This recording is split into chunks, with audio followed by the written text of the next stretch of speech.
Hello guys, ഞങ്ങൾ ഇന്ന് കിച്ചുവിൻ്റെ ഫ്ലാറ്റിലേക്ക് വന്നിരിക്കുകയാണ്. നമുക്കിവിടെ എല്ലാം കിച്ചു ചുറ്റി കാണിച്ചു തരാമെന്ന് പറഞ്ഞിട്ടുണ്ട്. ദേ കിച്ചു വരുന്നുണ്ടല്ലോ. ഇതാണ് എൻ്റെ കുളം ഗൈസ്. നമുക്കിനി പാർക്കിലേക്ക് പോവാം ഗൈസ്. ഇതാണ് പാർക്കിലേക്കുള്ള വഴി ഗൈസ്. ഞാനും നിധിയും കിച്ചുവും കൂടെ പാർക്കിലേക്ക് പോയിക്കൊണ്ടിരിക്കുകയാണ് ഗൈസ്. നിധി പാർക്കിലേക്ക് പോകാൻ സന്തോഷിച്ചു വരികയാണ്. താന്ന് കയറുന്ന ഗൈസ്. ശരിക്കും മിസ് ചെയ്യുന്നുണ്ട് ഗൈസ്.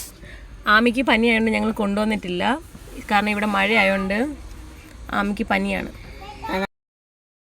നമ്മളിന്ന് ഊഞ്ഞാലാടുകയാണ്. നിധി ഹാപ്പി ആയിട്ട് ഊഞ്ഞാലാടുകയാണ്. കിച്ചുവാണ് ഇന്ന് നിധിയെ ഊഞ്ഞാലാട്ടുന്നത്. നിധിക്ക് ഊഞ്ഞാലാടാൻ ഭയങ്കര ഇഷ്ടമാണ്, അതുകൊണ്ട് തന്നെ തിരിച്ചിറങ്ങാൻ ഭയങ്കര ബുദ്ധിമുട്ടാണ്. പിന്നെ നമ്മുടെ പാർക്കിൻ്റെ ഫുൾ വ്യൂ ആണ് ഈ കാണിക്കുന്നത്. കിച്ചുവും നിധിയും കൂടി ഊഞ്ഞാലാടുകയാണ്. ഇപ്പം ഊഞ്ഞാലാടുന്നതിൽ കിച്ചുവിൻ്റെ വിവിധതരം ടെക്നിക്സ് ആണ് ഗൈസ് നിങ്ങളിപ്പോൾ കണ്ടുകൊണ്ടിരിക്കുന്നത്.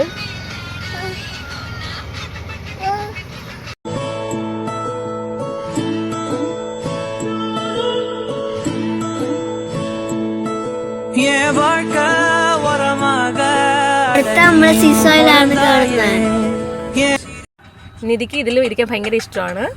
കിച്ചു ആണ് ഹെൽപ്പ് ചെയ്യുന്നത്.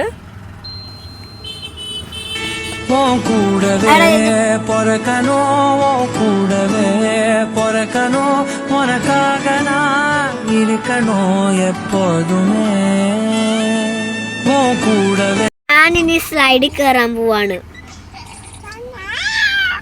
നിധി നോക്കി നിൽക്കുന്നുണ്ട്. അപ്പം നമുക്കിനി നിധിയും കൂടെ സ്ലൈഡിൽ കയറ്റാം ഗൈസ്. കിച്ചുവിൻ്റെ സ്ലൈഡിൽ ടെക്നിക്സ് ഒക്കെയാണ് നമ്മളിപ്പോൾ കണ്ടുകൊണ്ടിരിക്കുന്നത്. നിധിയും കിച്ചുവിൻ്റെ പുറകെ പോകുന്നുണ്ട് സ്ലൈഡിൽ കയറാൻ വേണ്ടിയിട്ട്. കിച്ചുവും നിധിയും ഒന്നിച്ച് സ്ലൈഡിൽ കയറണം. നിധിക്ക് നല്ല പേടിയുണ്ട്. കിച്ചു നിധീനെ ഹെൽപ്പ് ചെയ്യുകയാണ്. സക്സസ് ആവുമോ എന്നറിയില്ല, നമുക്ക് നോക്കാം. എന്തായാലും സക്സസ് ആണ് ഗൈസ്. അവർ വരുന്നുണ്ട്. നിധീനെ ഒറ്റയ്ക്ക് വിടാനുള്ള ശ്രമത്തിലാണ് കിച്ചു. നിധി നല്ല പേടിച്ചിരിക്കുന്നുണ്ട്, പിടിച്ചൊക്കെ ഇരിക്കുന്നുണ്ട്, അതുകൊണ്ട് നിരങ്ങി വരുന്നില്ല.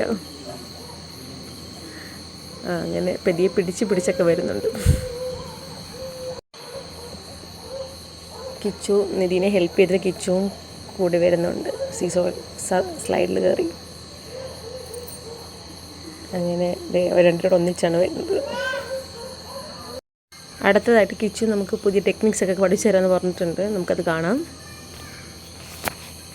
നിധി വളരെ ആകാംക്ഷയുടെ കിച്ചുവിന് ടെക്നിക്സൊക്കെ നോക്കി നിൽപ്പുണ്ട്. എല്ലാം കണ്ടുപിടിച്ചിട്ട് വേണം നിധിക്ക് ട്രൈ ചെയ്യാൻ.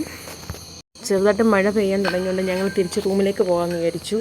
ഞങ്ങളിങ്ങനെ റൂമിലേക്ക് നടന്നുകൊണ്ടിരിക്കുകയാണ്. അപ്പോൾ കിച്ചു പറഞ്ഞു അവിടെ ഫോട്ടോ എടുക്കാൻ പറ്റുന്ന നല്ല 2 സ്ഥലങ്ങളുണ്ടൊക്കെ, അപ്പോൾ അതും കൂടെ കാണാമെന്ന് വെച്ചു. അങ്ങനെ ഇവിടെയാണ് കിച്ചു പറഞ്ഞാൽ നടക്കാനും ഫോട്ടോ എടുക്കാനൊക്കെ നല്ല സ്ഥലങ്ങളാണെന്ന് പറഞ്ഞ് വിളിച്ചിട്ട് വന്നതാണ്.